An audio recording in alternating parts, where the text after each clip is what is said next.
Hello guys, welcome back to my channel. और आज हम बात करने वाले हैं जावास्क्रिप्ट में फंक्शंस के बारे में कि फंक्शंस क्या होती है और जावास्क्रिप्ट में हम फंक्शंस का यूज़ क्यों करते हैं, फंक्शन से क्या बेनिफिट होती है और जावास्क्रिप्ट में फंक्शंस का क्या इम्पोर्टेंस है। तो सबसे पहले हम लोग बेसिक फंक्शंस को सीखेंगे कि फंक्शंस एक्चुअल में होता क्या है। तो सबसे पहले आते हैं, एक फंक्शंस बनाते हैं और उससे आपको समझ में आ जाएगी कि फंक्शंस, आपको इस वीडियो के एंड तक फंक्शंस के बारे में पूरा क्लियरली नॉलेज हो जाएगी, ये मेरा गारंटी है। तो सबसे पहले एक फंक्शंस बनाते हैं। फंक्शंस बनाने का तरीका ये है कि फंक्शन लिखना पड़ता है, उसके बाद हम उस फंक्शन का नाम देंगे। जैसे कि ऐड करेंगे कोई नंबर्स को, तो उस टाइम पे हम फंक्शंस का यूज करते हैं। ठीक है, अब हम console.log के अंदर हम कुछ आर्गुमेंट, यहाँ पे हम आर्गुमेंट पास करके हम उस नंबर को जोड़ सकते हैं। आर्गुमेंट पास करने का मतलब क्या है कि मान के चलो हम यहाँ पे दो आर्गुमेंट पास कर रहे हैं, ए एंड बी। अभी आपको उतना समझ में नहीं आ रहे होंगे, अब वीडियो में बने रहिए, आपको पूरा का पूरा क्लियर हो जाएगा। और उस ए और बी को हम ऐड करेंगे। हम अगर इस ए प्लस बी को अगर हम ऐड करेंगे तो इसका रिजल्ट आ जाना चाहिए ए प्लस बी। तो हमें अब ये समझ में नहीं आ रही कि ए क्या है, बी क्या है, और ए प्लस बी को ऐड कर रहा है तो क्या ऐड कर रहा है, यहाँ पे क्या आएगा हमको रिजल्ट में, बता रहा हूँ। और इस फंक्शन को कॉल करना पड़ता है, तब जाके ये प्रोग्राम जो है चलती है। तो अगर फंक्शन को कॉल करने के लिए क्या होता है कि फंक्शन बनाए, ये फंक्शन का नाम लिखे। ठीक है, ये फंक्शन का नाम ऐड है और ये ऐड क्या है, फंक्शन है, इसलिए फंक्शंस लिखे। एक सिंबल्स होता है, फंक्शन लिखने का बहुत सारे तरीके होते हैं। पहले हम बेसिक सीखते हैं, उसके बाद आगे जाके सीखेंगे। तो सबसे पहले इस फंक्शन को कॉल करना पड़ेगा, ऐड फंक्शन को कॉल करना पड़ेगा। और कॉल करने के लिए हमें इस सिंबल का देना जरूरी है, तब जाके वो फंक्शन कहलाती है। अब क्या करेंगे, ये जो दो आर्ग्यूमेंट पास किया ना, ये जो आर्ग्यूमेंट पास किया, यहाँ से पैरामीटर पास कर देंगे। मान के चलो 5 और यहाँ पे कॉमा 5 मैं ये पास कर रहा हूँ। ठीक है, ये जब पास कर रहा हूँ तो ये गया ए में और दूसरा 5, अच्छा 5 की जगह पर हम 6 लिखते हैं। 5 गया ए में और 6 गया बी में। अब क्या किया, हम ए और बी को प्लस कर रहे हैं, 5 और 6 को प्लस कर रहे हैं। अब हमको ऐड करके 11 आएगा। चलो मैं रन करके दिखा देता हूँ, क्या आया, 11 आया, आंसर में 11 आया। तो मतलब यहाँ पे जोड़ हो रही है। तो हम तो नॉर्मली भी तो जोड़ कर ही सकते हैं ना, नॉर्मली जोड़ कर सकते हैं। सपोज करो कि हम यहाँ पे इसको फंक्शंस को कमेंट कर देते हैं। हम यहाँ पे दो अगर वेरिएबल बनाएंगे, let a equals to 5 and let b equals to 10, और इसको हम सम तो कर ही सकते हैं ऑब्वियसली। लॉग के अंदर a प्लस बी करेंगे, सम हो गया, इसका भी रिजल्ट उतना ही आएगा। इसका रिजल्ट सम होकर आ जाएगा 15, तो इसका रिजल्ट देखना है 15 आ गया। तब हमें फंक्शंस की क्या जरूरत है, हम तो इजीली इस चीज को कर सकते हैं ना। अच्छा, इसका आंसर करते हैं आपको। अब मान के चलिए एक जगह पे हमको 2-3 बार इसका यूज हो रहा है। एक जगह पे हम एक वेब पेज है, उस जगह पे एक सम है, उसके जगह पे एक नंबर आता है, उसको भी सम करना होता है। चलो इससे तो हैंडल कर सकते हैं कि हाँ, इस वेरिएबल को ले लिए, इस वेरिएबल को उठा लिए और जो भी यूजर इनपुट करेगा उसको हम सम कर देंगे, इजीली हैंडल हो जाएगा। दूसरी जगह भी वही है, तीसरी जगह पे भी, 3 जगह पे ऐसे ही सीन चल रहा है। लॉजिक वही है, मतलब फंक्शंस का काम है कि एक लॉजिक को स्टोर करना, ना कि एक सॉल्यूशन को पूरा एकदम कैलकुलेशन को बना के स्टोर करना। ऐसा नहीं, एक लॉजिक को स्टोर करना। तब क्या होगा कि बार बार अगर ये चीज कॉल हो रही है तो बार बार हमको ये करना पड़ेगा, बार बार हमको ऐड करना पड़ेगा। तो इसलिए फंक्शंस का यूज होता है, क्योंकि वो एक लॉजिक को एक बार लिख के रखता है और उसको हम जितना मर्जी उतना बार हम उसको कॉल कर सकते हैं, इसलिए हम लोग फंक्शंस का यूज करते हैं। जैसे देखो, अगर मान के चलो ये मेरा फंक्शन है, ये मेरा फंक्शन है, इस जगह पे मैंने ये कॉल किया, ठीक है, फिर इस जगह पे मैंने फिर से ये कॉल कर दिया, फिर मैंने इस जगह पे क्या किया, फिर 50 वाला कॉल कर दिया। मैं जितना बार कॉल करूंगा ना, उतना बार रिजल्ट आएगा, अलग अलग आएगा। देखो रिजल्ट बता रहे हैं, कॉल किए, देखो 11 आया, 65 आया, 110 आया, ठीक है। ये कहाँ से आया? इस लॉजिक को क्या हम बार बार लिखे?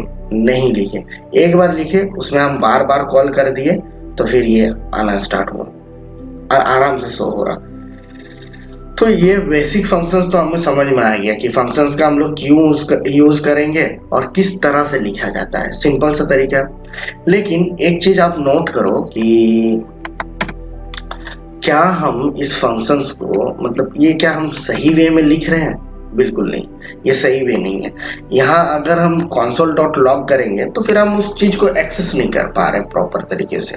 प्रॉपर तरीके से एक्सेस मतलब क्या बोलेंगे, अगर हम इस जगह पे मान के चलो एक इसको हटाते हैं और इसको हम एक वेरिएबल में स्टोर करते हैं, ठीक है। एक वेरिएबल में स्टोर करते हैं, लेट b इक्वल्स टू, इस वेरिएबल में स्टोर किए। उसके बाद हम इस कंसोल को हम ये करेंगे, प्रिंट करेंगे, ठीक है। लॉग कर लेते हैं, सॉरी लॉग कर लेते हैं और इस जगह पे हम b को, यहाँ पे हम एक चीज लिखना चाहते हैं, दिस इज सम करके हम लिखें और इस जगह पे हम इस b को प्रिंट करेंगे। अब देखो रिजल्ट में कितनी ज्यादा फर्क आएगी। अब हम अगर इसको रन करेंगे तो क्या हुआ कि 11 तो आ गया, ये वाला console.log में हमको 11 आ गया, ठीक है। लेकिन दिस इज सम में हमें अनडिफाइंड नजर आ रहा। अनडिफाइंड नजर आ रहा मतलब वो वहीं तक सीमित है, ये खाली यहीं तक वो प्रिंट करके दिखा रहा। हम उस चीज को एक्सेस नहीं कर पा रहे हैं अच्छे से कि उठा लिए कहीं और प्रिंट करवा दिए, ये सब नहीं कर पा रहे हैं हम अच्छे से, ठीक है। तो उसके लिए हमको क्या करना पड़ेगा, नॉर्मल हमको ये जो console.log कर रहे हैं, console.log ना करके हम इस वैल्यू को ना डायरेक्टली रिटर्न कर सकते हैं। इस वैल्यू को जो भी है उसको रिटर्न कर सकते हैं, ठीक है। इसको रिटर्न कर देंगे। अब हम इस चीज को आसानी से एक्सेस कर सकते हैं। देखिए अब अगर हमको एक्सेस करना होगा तो इजीली हम इसको एक्सेस कर सकते हैं। देखो दिस इज सम 11, ठीक है, आ गया और 11 ही आना चाहिए था, 11 आ गया। तो अब ये हो गया, गुड प्रैक्टिस हो गया। आपको हम एक छोटा सा टास्क देते हैं, उसको आप कंप्लीट करिए। 2 नंबर का अगर मल्टीप्लाई करना है तब हम कैसे करेंगे इसको आप कमेंट में बताइए या फिर आप सोचिए, तो फिर आपको बेटर तरीके से नॉलेज मिल जाएगी। तो आपको बेसिक फंक्शंस को तो पता चलिए कि फंक्शंस को किस तरह से लिखा जाता है और फंक्शंस का मेन काम क्या है।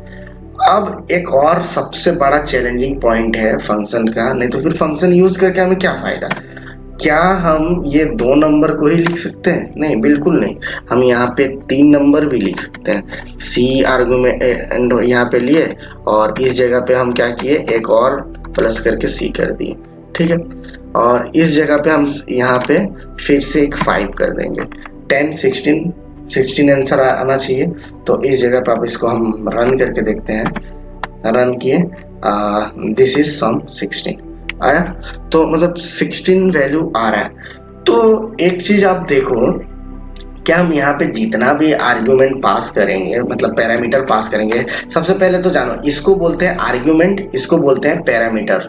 तो इस पैरामीटर में अगर कल के डेट में हम एक और वेरिएबल पास करेंगे, लाइक 20 पास करेंगे, तो क्या हम इसको फिर से एक ये करेंगे डी करके, फिर से उसके बाद हम यहाँ पे लिखेंगे, तो फिर तो ये काम बढ़ते जा रहा है, हमें वो चीज नहीं मिल रहा है, एक डायनेमिक तरीके से रिजल्ट नहीं मिल रही है। क्या हम बार बार लिखते रहेंगे? एक लॉजिक को हम स्टोर किया, हम चाहे यहाँ पे कितना भी नंबर दे दें वो कैलकुलेट होके आ जाना चाहिए, ये तो होना ही चाहिए था ना, लेकिन ऐसा तो हो नहीं रहा। तो इसके लिए एक लॉजिक ये है कि आपको मैं बता रहा हूँ। सबसे पहला लॉजिक, तो आप इसको 2 तरीके से सॉल्व कर सकते हैं। सबसे पहले इसको मैं रिमूव करता हूँ और इस जगह पे एक चीज आपको हम दिखा रहे हैं, यहाँ पे क्या चमत्कार है। यहाँ पे हम console.log जब करेंगे और यहाँ आर्ग्यूमेंट्स, यहाँ पे आर्ग्यूमेंट्स पैरामीटर तो यहाँ पे है, मैंने ऑलरेडी कहा। हाँ, यहाँ पे मैं आर्ग्यूमेंट्स जब करूंगा तो आर्ग्यूमेंट्स में क्या रिजल्ट आएगी वो आपको हम दिखाएंगे। ठीक है, तो कंसोल क्लियर करते हैं, उसके बाद फिर रन करते हैं। देखो अब क्या आया कि आर्गुमेंट्स के अंदर हमें एक ऑब्जेक्ट आया जिसमें क्या आया कि एरे ऑब्जेक्ट को कि इंडेक्स इसका वैल्यू में 5 आया, इसका में 6 आया, 2 इंडेक्स में फिर से 5 आया, 3 इंडेक्स में 20 आया। तो मतलब हमको एक एरे फॉर्मेट में हमको रिजल्ट दे रहा है, सारा रिजल्ट दे रहा है। यहाँ पे अगर हम एक और ले लेंगे, सपोज मैं 40 ले लेता हूँ, तो फिर ये रिजल्ट में हमें वही देखने को मिलेगा, 40 एक आ गया आर्गुमेंट इंडेक्स 4 नंबर पे हमें एक 40 देखने को मिल रहा है। तो इसमें बेसिक सी बात है कि यहाँ जो भी हम इंटर करेंगे इस आर्ग्यूमेंट्स के अंदर आ जा रहा है। अब हम तो इस आर्ग्यूमेंट्स का यूज करके हम लॉजिक को लिख सकते हैं। तो आज हम लिखते हैं लॉजिक को। सबसे पहले एक लेट नाम का एक वेरिएबल बनाते हैं नम। इस नंबर के अंदर हम पहले 0 स्टोर करते हैं, उसके बाद एक लूप चलाएंगे, फॉर लूप। आपको अगर फॉर लूप के बारे में आइडिया नहीं है तो मैं आगे चल के फॉर लूप के बारे में भी वीडियो बनाऊंगा और इसको भी दिखाऊंगा। उसके बाद आएगा आई लेस देन, कहाँ तक जाएगा, आई लेस देन कहाँ तक जाएगा, ये जाएगा आर्ग्यूमेंट्स जो है, आर्ग्यूमेंट्स का डॉट लेंथ तक जाएगा, आर्ग्यूमेंट्स के लेंथ तक जाएगा, ठीक है। और उसके बाद आई प्लस प्लस, आई प्लस प्लस, ठीक है। अब हम इस फॉर लूप के अंदर एक लॉजिक लिखेंगे। क्या लॉजिक लिखेंगे, सिंपल सा, कुछ लिखना ही नहीं है।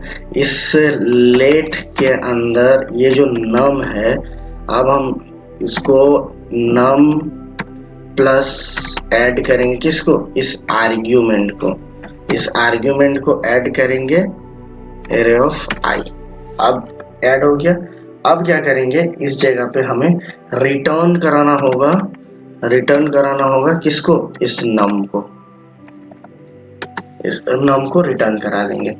तो अब हमें जो भी रिजल्ट आएगा वो हमें प्रॉपर रिजल्ट देखने को मिल जाएगी कि कुछ भी यहाँ पे हम ऐड करेंगे वो पूरा का पूरा हमें ऐड होकर आएगी। कैसे, देखो पहले रिजल्ट देखते हैं।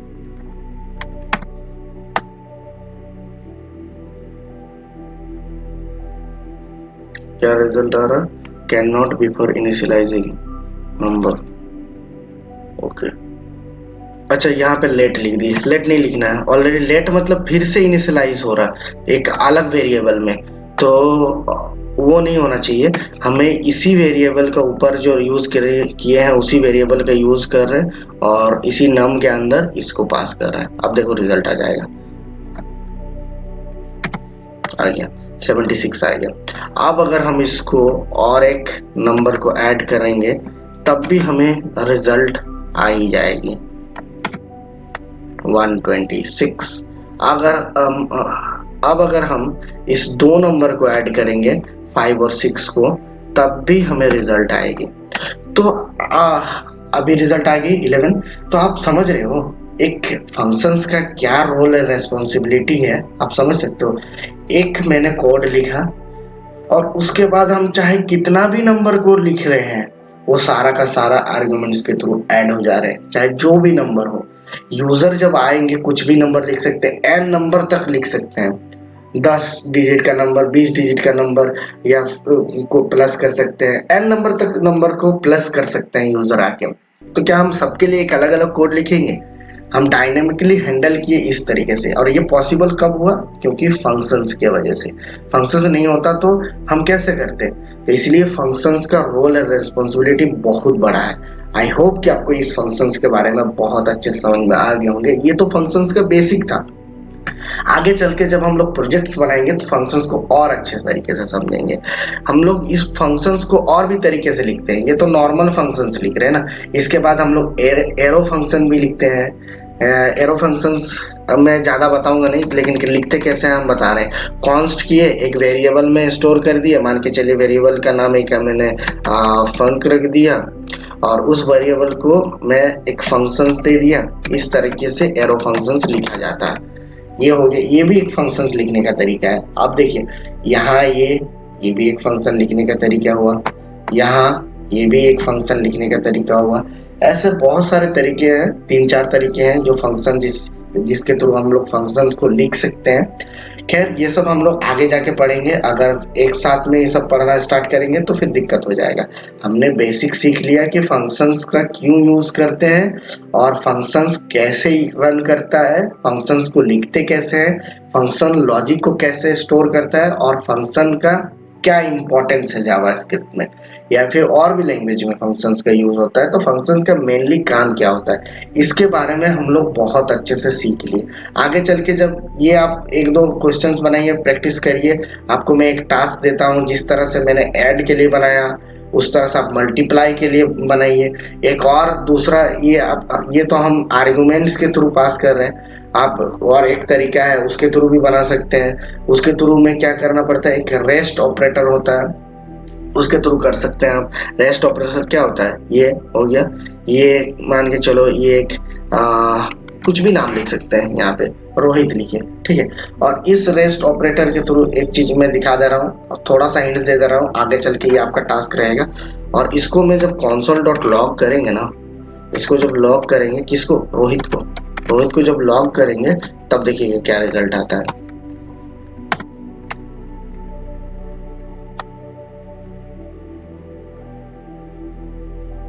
और सम इज अनडिफाइंड, यहाँ पे ये चीज रन हो रहा इसलिए दिख नहीं रहा, ठीक है। हमें क्या करना है कि console.log यहीं पे है, console.log यहीं पे है, अब दिखेगी, देखो रिजल्ट में।